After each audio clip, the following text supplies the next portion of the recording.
I've always said that, if you're not happy with an agent, you've got to walk away. If you feel that agent is not for you and they're not doing the right thing and you think they are dodgy, then by all means walk away from that relationship, cut it, move. As I said, the majority are there to serve the student. And if you feel that they're not there to do that, then I really do suggest that you, despite the financial implication, that you actually cut and move.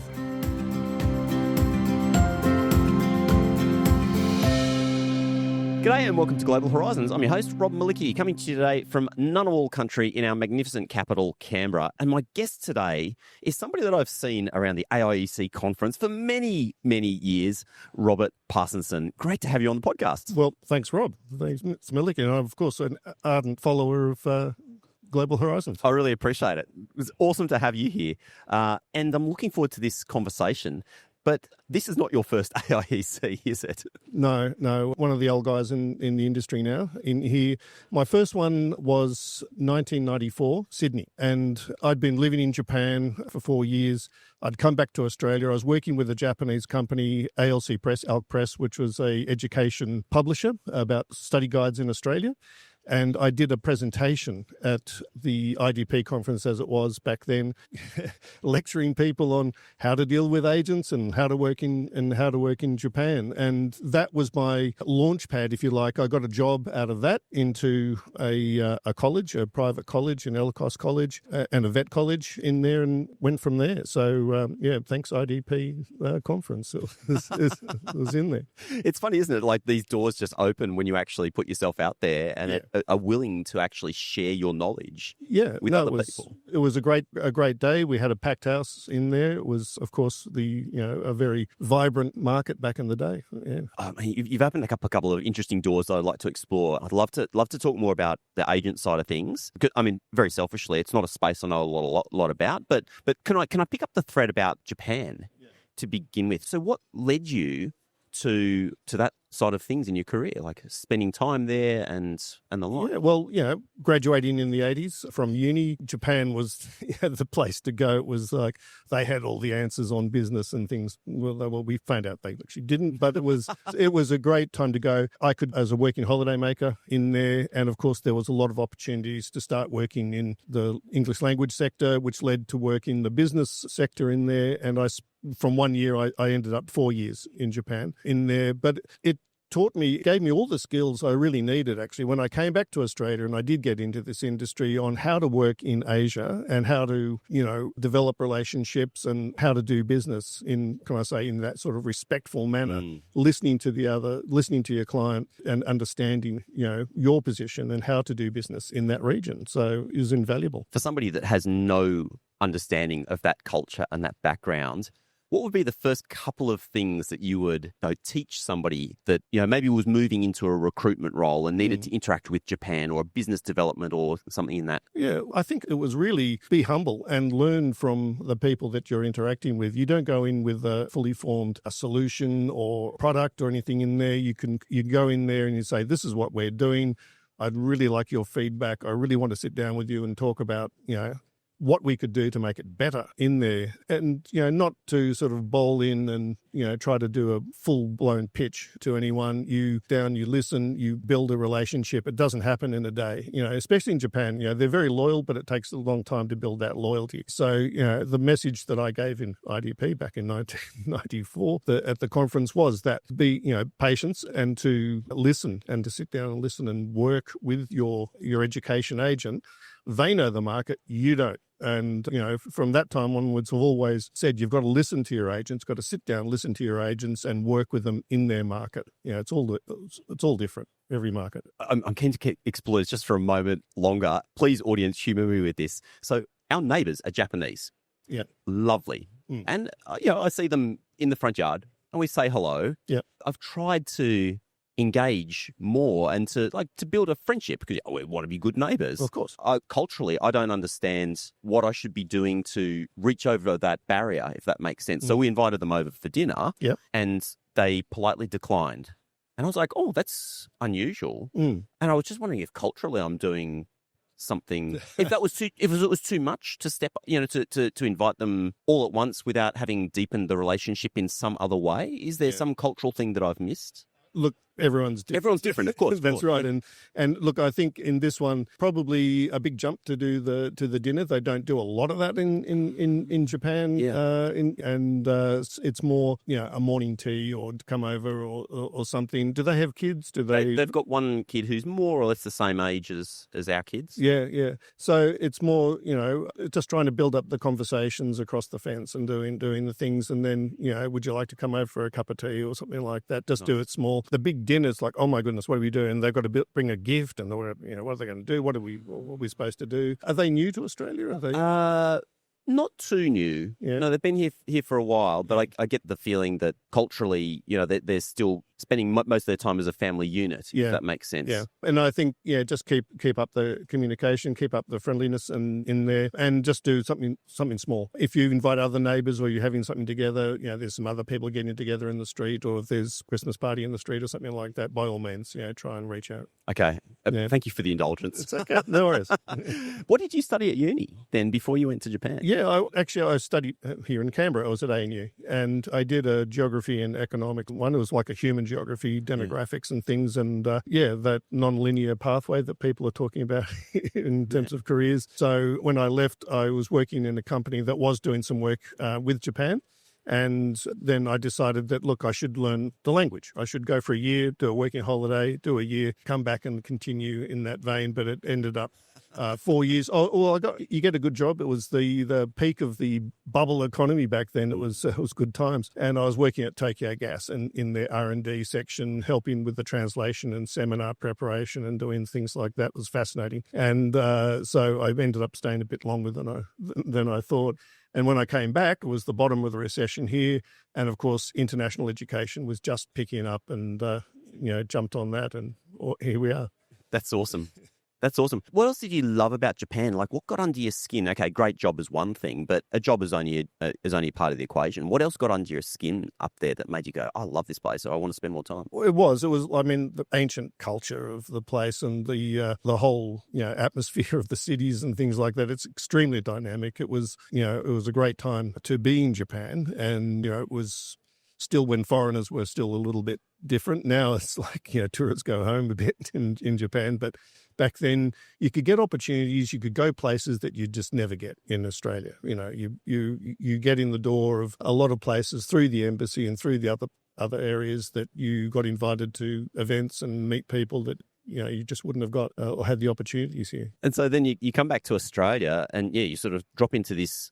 It was really nascent. I mean, the 90s is kind of like really the origin story. IDP just sort of really starting to grow. Universities really just starting to take this serious. I mean, maybe it's a bit of a back history lesson for people who aren't familiar with it. It came out of the reforms at the end of the 80s, the Dawkins reforms, exactly, where universities were suddenly given the right to have students from overseas come and they could essentially charge tuition fee. Yeah. So, the 90s was a very interesting time because it was just catching on as an idea. That's right. It was a small industry, relatively speaking, back then. And I came back and I got the job where I did because I could speak Japanese, and they wanted someone who could speak Japanese but have the sort of Australian aspect to it, go around and pick up stories and sell advertising in their magazine. ALC Press was huge back then in terms of a study abroad guides. And so I got to visit lots of universities and ELICOS and things that were just starting, as you say, then, and just wish I'd known about it when I was in Japan. Yes.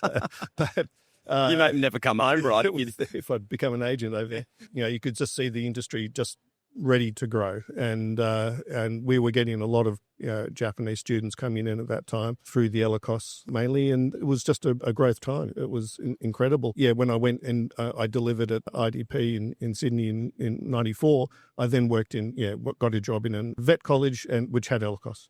Started from there in terms of the marketing side of things. Yeah, and I mean it would have been a very different world back then, not just smaller, but once again, if anyone that was born like after 1990 is listening to this, they won't remember things like fax machines and even just communicate, like email, in the early 90s. It was new. It was new, but it was there. But you're right, fax was the predominant way to get an enrollment. You had fax machines. What else have been the big changes that you've seen over like essentially 30 years? Oh, God. Well, the big moments of change. Why don't we take that on? Yeah, the big moments. I mean, you have the growth, and then, of course, we have the sort of punctuated by crises, the economic crises that we had in the 90s and then the crises with government and, the boom times and things got out of control. We sort of punctuate across there with the different ways of government trying to reform the industry, varying success and failures of trying to do it. And we've just adapted every single step of the way as an industry to work with the government changes, try to influence the changes and continue to grow and adapt. And it's an amazing industry, really happy and privileged to be in it across the years, but very frustrating at the same time sometimes, like the period we're in now. Which almost feels like we're emerging from a crisis. I mean, we're still kind of in it. I mean, certainly for a lot of providers, the private providers and vocational ed and ELICOS are really still hammered. Yeah. But at least it seems to be calming on the policy front. But maybe without digressing too far into that, I'm curious as to what the sort of agent landscape looked like back in those sort of early days. So it would have been vastly different to what it is now. In Japan, there was a few big agents in those days as well. Again, a lot of smaller agents, but it is the whole agent thing is that whole diversity of business models from the individual through to the global now. But still, I mean, even with IDP, it's still like 5% of the market, big as it is in there. So there's still a huge variety of business sizes in this industry, and you've got to work with all of them. You've got to work with a very connected network individual up to your global size, your AECCs, your IDPs, and others. So to be marketing in this one, you've got to have a very wide portfolio of skills to deal with all of them. When did it sort of hit you that you're like, I really love this kind of work. I love working with these people and. I mean, obviously, you're deeply embedded in the sort of agent networks nowadays with the association. I'd love to get to that to learn more about that. But when did the moment hit you when you were just like, this is it, this is kind of me and I love it? What I want. Yeah, I think my first trip overseas, I think I think my first trip for the college I worked with was to Taiwan and went to Taiwan. I was going to Japan, of course, for them as well, but I went to Taiwan. You go out, you're working with agents, you're doing the visits, school visits and other things in there. And I just thought, I love this. I want to travel, I want to work, and it's very addictive, as I think everyone agrees. That gets into this business. It can be really tough, some days, but generally speaking, you really enjoy working with your agents, talking to students, seeing the success, seeing the students come out and thrive. It's one of those industries that's pretty rare. So tell me about the association then. So what you guys do, and look, feel free to give me the whole spiel. Yeah. Because I'm not from the recruitment side, so I've always I'm from learning abroad on the side of international education, so more sending students out or short-term students coming in. So I've just followed the kind of top-level periphery. Sure, but that whole landscape is still quite new to me. So I think what I wanted, and I've been working with this since 2008, 10 around there. To start to put together, the idea of an association in there. The agents get a very bad rap on regular occasions in there, not from the marketing people in the universities or anything else. Everyone understands and we get on with it. But from the outside, the agents have always had the dodgy education agent, sort of it's word association almost. And it's not like that at all. The vast majority of agents really care about their students. Otherwise, they wouldn't be in business and they wouldn't stay in business. And they do the best that they can. They find the best university or best college for them to go to. And the student follows and they follow the student all the way through the journey. It's not like a travel agent or a real estate agent where it's very transactional, one-off. This works all through. So what I wanted was to start to think about the recruitment industry as an industry. I started with Symposium of Leading Education Recruitment, SIMPLED, and I did that in 2017. We did our first one in Sydney. So you started SIMPLED? Yeah. Holy smokes, mate. Congratulations. Oh, thank you. Yeah. Wow. It was Sorry, I feel so ignorant. Like, it's just one of those things, and people might have this too. It's like, there are these things across the industry that you see and and then often, like, you don't realize the origin story. It just becomes part of the landscape. Yeah. Well, we're up to our 9th. And, so we did that in Sydney, and we invited government, and we invited, everyone. That's what I wanted. I want, a symposium, which is exactly that, get together and drink wine, I think is the original Greek meaning, but, and we do. But, we wanted to get industry together with government, with the agents together, and to look at the issues from that perspective, from that recruitment perspective. And AIEC and others are great, but we wanted something that was just very, very focused in there. We had people from Department of Education in there, we had immigration in there, we had everyone together in the room, and we talked through the issues. And I can say from that 2017 one, when we did the first one, the Department of Education said, we've come away, we now have a very different perspective of agents. And I can say that from our association, from that perspective, we did make a difference. There was a different messaging on government websites and other things about agents. They went from the dodgy agent thing because they sat down at the tables, spoke to agents, and they got a very different view of what the business of being an education agent is. And ICEA, which is the International Student Education Agents Association, we put international students at the heart. We know that that's where we come from. We try to educate all aspects of government on what an education agent actually does, rather than their view or from the provider's view, because they often get the university directors and others don't know what the agent business is. They sort of they put up with it, but they don't understand. So we try to educate and advocate on behalf of education agents. So 2017, 2018, we started ICEA, and ever since we've been at every Senate inquiry, submission, whatever, we always try to put forward the case. We're about to merge with ECAA, Education Counsellors Association Australia, who are mainly a Melbourne-based group, but we're merging with them. And we're now looking at the industry-led agent accreditation piece now as our next project, in with the IEAAs and brilliant. Others. Yeah. What would you hope that anyone that wants to understand the agent world better, what would you hope that they know? Or a couple of things that for them to, I mean, I've heard the message like agents aren't the dodgy agents and there to serve the student. I'm 100% on board with that. Yeah. But what else that would be useful for people to know? Look, I think it's just maybe a myth or otherwise. Well, look, I've always said that if you're not happy with an agent, you've got to walk away. If you feel that agent is not for you and they're not doing the right thing and you think they are dodgy, then by all means walk away from that relationship, cut it, move.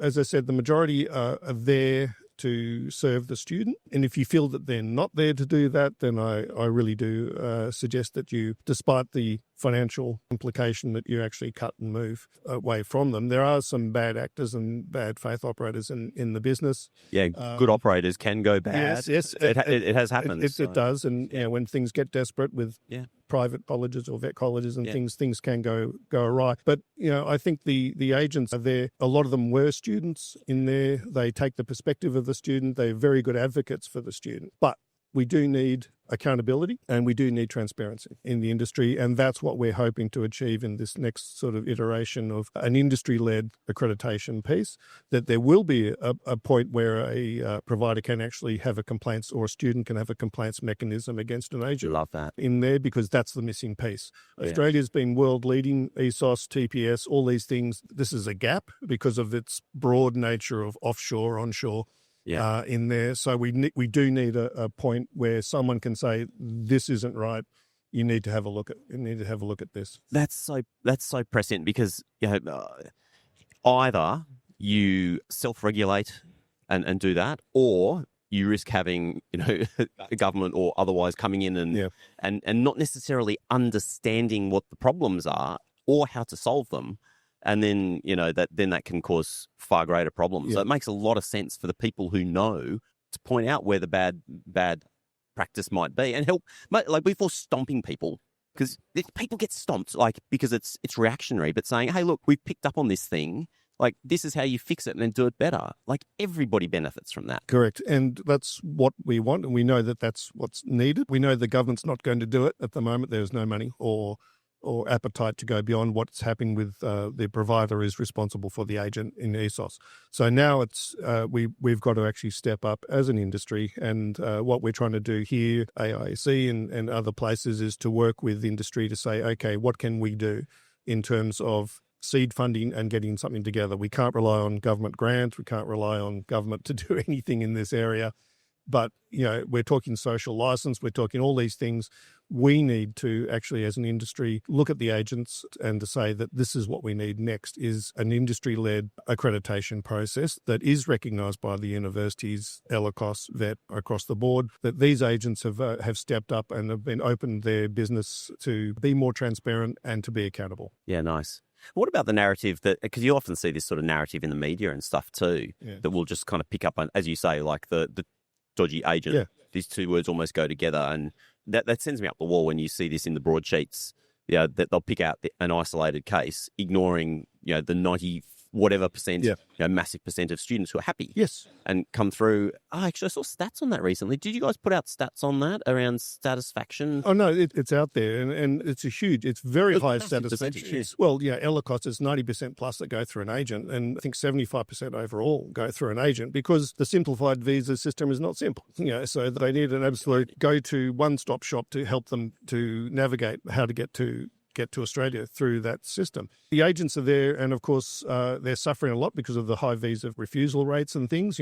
Guys that had exemplary, I've never had a refusal. Now, of course, it's a regular feature. So they're suffering, as we all are, in there through that. And we do hope that we've come through the storm of the last election, the changes, and now we, as you say, some light at the end of the tunnel to get some stability back into it. And that the agents can do what they do best. So reflecting back on your 30 plus years in higher ed, what have been the big changes that you've seen? I'm just going to leave that open for you to take where, we've just talked a lot about agents, but more broadly than that, in terms of maybe the higher education landscape in Australia, private providers, take it as an open question. I've worked more in the VET ELICOS side of things. In my consultancy, I've done a lot of higher ed and stuff in there. I've had a varied career. So currently I'm a general manager at an RTO, a trade college, Superior Training Centre in Ingleburn in Sydney. We do apprentices as well as international students. It's a really great model. We're talking about skills and, trying to focus on, building skills for Australia. We're a good example of someone that can do that. We can train Australian domestic students. We can train international students to get these trade skills and contribute. So I think over the years, I think as other people have said, we've gone from that sort of volume mentality where we're just, sell. And we're starting to think much more about the student and, what is the return on investment for the student. So we're going from that mad recruiting rush that we went through, and there was desire from both sides. Students wanted to come here, we wanted them to come here. So now we're looking at, okay, what can you get from your study here? How is that going to benefit you as a student, and how can you take that skill home, or can you use it in Australia? And there, so the change.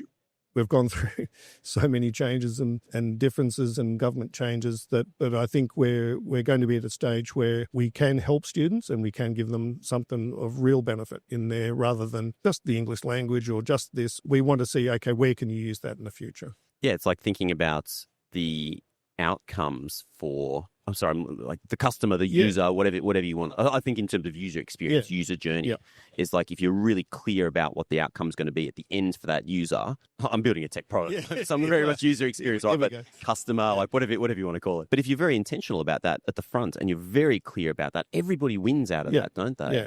And it has been an incredible build of this industry across the years. 30 years of this industry is an amazing story. It's a great success story. Australia should be super proud, and I really think that is a great mistake is that we haven't actually trumpeted that from the university towers and things to the public, that this is a benefit to the students. I'm getting feedback from people in my circle that they're taking places. That we're going back to that thing.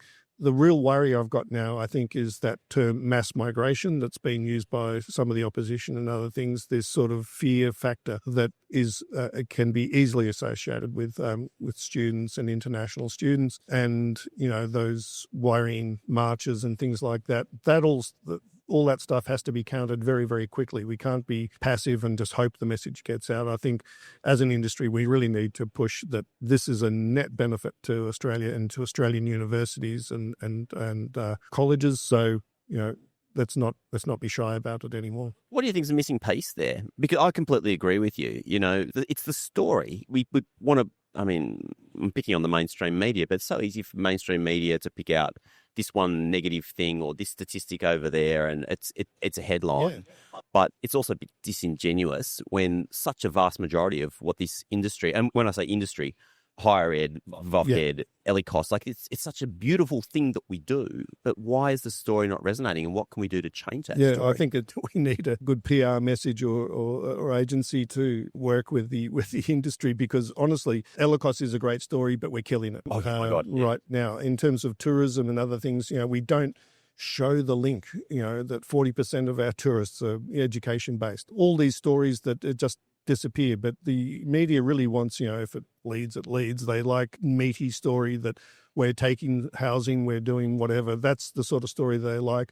How do we get that sort of story out, and the real, opportunities of this industry to boost raise all boats in Australia with what we do? If you could wave a magic wand and solve it, what do you think the solution would look like? I think the solution starts with our government. They've got to stop the negative narrative. I think it really starts with them, that they stop the talk. Today, we're back at the Nixon Review sex trafficking.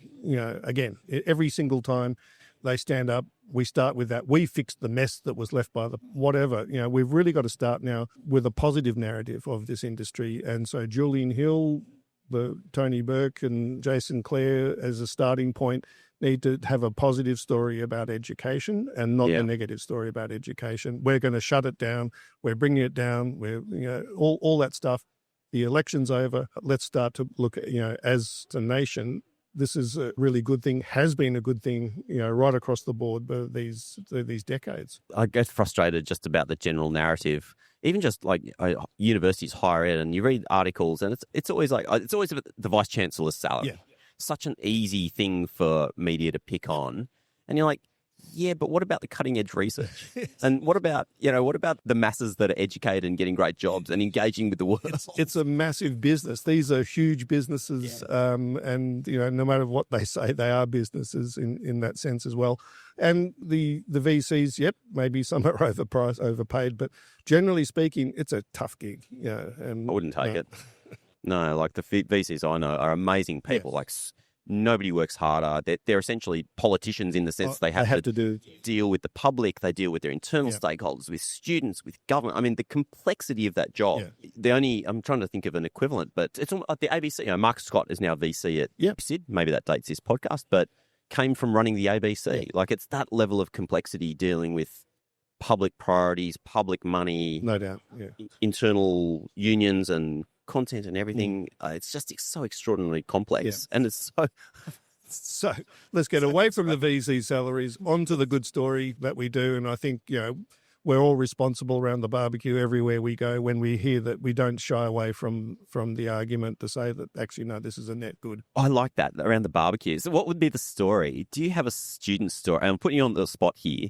A student transformation story or some sort of story about the industry that you tell people? Yeah, I mean, I can tell one from Superior Training. We get guys, they train as electricians in there. I've got a few stories of guys that have gone through the school, started their own businesses. They now employ apprentices and are building up their own businesses as small businesses and training Australians in there and pushing, to get more people into the industry and doing exactly the right thing, exactly what we wanted them to do. As a migrant, they came here, they trained in Australian standard, they started a business, and now they're employing other people in that business. I think, and there's so many people that have come here, made a great success, so many good student stories. Air Trunk, Robin Cooter, it's a billion, multi-billion-dollar industry that an international student started in Australia, So there's, from that size down to your small business, there are so many good stories, and we do need to gather them. We do need to promote them.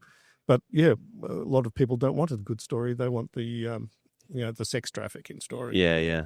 I'm with you. I think you should never walk past an opportunity to tell that story or walk past the negativity as well, right? So when this happens, I've got friends, they know I've worked in international edge for 25 years and, you've been at a dinner party and somebody will make a sideways comment about, but, international students are housing. And I don't know, I will never let that slide. because it's just fueling the misunderstanding and the misbelief in what we do. Yeah. So I think you just can't walk past it. You got to correct it when you see it, which is uncomfortable. Can be. With your friends, Yes, family. family, But that's how we actually influence. My mum. Oh, really? She was saying, they all migrate. No, Mum. No, a lot go home. So that's the sort of thing. It's just she reads The Australian. So, you've got to actually sort of address it when you see it. How did your mum feel when you went off to Japan for years? Well, yes, it was probably a little bit longer than they all wanted. But look, they always supportive. My family, we've all sort of travelled. We've all, worked and lived overseas, most of us. So. Oh, is that right? So you got brothers and sisters? Yeah. Are you Melbourne-based? I did grow up in Melbourne, but after Japan, I came back and moved to Sydney. That's where the Japanese language jobs were back in the day. And I've stayed in Sydney ever since. I think after ANU, I used to go up to Sydney a lot, sort of fell in love with it a bit. And so where's most of your family, or are they scattered around? Scattered around, but Melbourne is still home in there. So, yeah. So why did you end up at the ANU if you grew up in Melbourne? My brother went to ANU and he said, yeah, well, you can commute from home and go to Monash every day and go home again, or you can live on campus and have a proper university experience. And he did a very good pitch. And I transferred to ANU and went there, and it was great. It was a really good idea. And I think that's a problem with Australia. We don't actually go overseas, or we don't travel interstate to go to university. We go to the closest one where we can commute. And you're a study abroad guy, so yeah. And look, honestly, it's one of the. Some got this new thing, choosing a uni, and I'm really passionate about that barrier and trying to make it not a barrier. Yeah. And I honestly believe that a big part of it is just these state-based admission systems. Yes. Where you're in New South Wales, you apply to UAC and your options are kind of spelled out, that it's all the New South Wales options. Yeah. And if you want to stray across the border, firstly, psychologically, you don't think of it because it's not put in front of you. But if you do, you're thrown over the fence into a whole nother system. And it's so complicated. I think most people are just like, I couldn't do that. It's literally easier to go to Germany probably than to move from Sydney to Perth, which is bonkers, isn't it? Yeah, totally. Yeah, so that was good. ANU was great. Have you been down there recently? Yeah, my God. Isn't the campus just looking extraordinary? Yeah, some great architecture and some just amazing development. But and it was the centre of town back in the day. It was a real university town, if you like, back in the day. The campus right next to sort of Civic, and it was the centre of social life in Canberra for a long time. But it's quite funny, so I'm from Sydney too, and drove down, and I remember just as you sort of start coming down the big hill into Canberra, and I looked out to the right, which is out towards where Uni of Canberra is, and huge now. Oh my gosh, out there, I remember even just 20 years ago, the first time I was driving down to Canberra, 25 years, and it was just all fields and stuff out there. And now as far as the eye can see is housing developments and suburbs. Yeah. And town centres. You see the sort of town centres really... No, Canberra's been growing up. Yeah. It's grown a lot, hasn't it? Yeah. So was it like sleepy little town? It was. It was. But it was nice. And it was, the on-campus experience was awesome back in those days, because that was the centre of where everything happened. So bands, everything came through Canberra, came through the uni. Why do you think Australians... I mean, it's growing, right? The kind of on-campus experience, but it hasn't been for a long time. No. I mean, there's a monetary factor to that, of course, but take that out of it. Why else do you think that maybe we haven't embraced I it? really don't know. I think it's the mentality that we had these downtown universities. It's not the American sort of university town culture in there, and people would commute from home to the uni in there and then maybe move out somewhere close to the uni. But it was really that, what's the closest best university I can go to was sort of the criteria in there. And we just didn't have that. Even the UK's got much more of it. We have in Australia, it was very much city-based campuses and just go to the best, closest uni that you could get to. I don't know why. A bit conservative. It's true, isn't it? It's true. As somebody that's spent a lot of time travelling around the region and has experienced a lot of places, where's the place that's really stuck out to you? Maybe let's put Japan aside, because we talked a fair bit about Japan, but stuck out to you in the region for whatever reason, maybe because it's different, or the food, or it surprised you. Yeah. And it could be maybe a country, but maybe like a place, Oh, look, we sort of from here north. And I think I did a lot of work in Far East Russia back in day. And so that was sort of just pre-Olympics, so sort of 98, through to the early 2000s, I spent a lot of time in Far East Russia when we were doing very well. And if you remember, this is sort of pre-Putin as well up there. And there was a lot of desire for the young people to understand about what was happening outside Russia. Far East Russia is in the same time zone as Australia, so it was actually quite a good recruiting spot for us. And so for English, and we did the vocational business and other things in there. So it was actually a very good place to recruit from back in the day. And it was, of course, just opening up in there. It was very fascinating watching the change, the young people with their questions about democracy. You know, they were really pointed, what's it like, you know, living in democracy? All these things. And then, of course, the sad part is to see it then sort of shut again. And basically, we don't want to talk about Russia or Russians or anything anymore, you know, in there. But it's a fascinating part of the world, beautiful. Can you paint me a picture? Because when you say that, all I see is the map in my mind. Yeah. I can picture the map, but I have no visual anchor point, you know? You used to fly into Seoul, and of course you did agent visits and things in Seoul, and then you would fly Seoul to Vladivostok. And it's going from Asia to Europe in a couple of hours in the same time zone. In there, you get out and it's Europe. In there, it's pretty mind-blowing in there. And, of course, you're picked up by the agent and, you know, don't go here, don't do this, don't do, you know, all this sort of stuff in there. Yep. But Khabarovsk and then Kamchatka Peninsula and things like that. We were going to all these different places because they were wealthy fishing, oil and other things in there. So kids, the parents had money. They could actually send their kids out. But, of course, it was, you know, the hotels, the planes, everything was still pretty primitive back in those days. So fascinating area. Kamchatka Peninsula, highly recommended. It's 3 volcanoes behind the city in there. It's a highly active area, hot springs, beautiful hot spring resorts and stuff in there as well. It's just the Siberian side of things there it's fantastic. People are wonderful in there. And, of course, they don't relate to Moscow at all over there. So it was a very different part of Russia, what they call real over there. But for me, that was a kind of a standout place. Loved it. Loved the people up there. Still in contact with the people. And you know, it's just a shame of what's happened in terms of closing that down. And that's my worry, of course, for the industry is the sort of shutting down and the closing of borders, excuse me, and other things like that. So that's where we don't want to see it go, and that is a danger where we're in this era. We're kind of hitting time right now. I just feel like I opened a can there. We could just go on and on. So you've got that's such a beautiful visual that I think I'd like to leave on.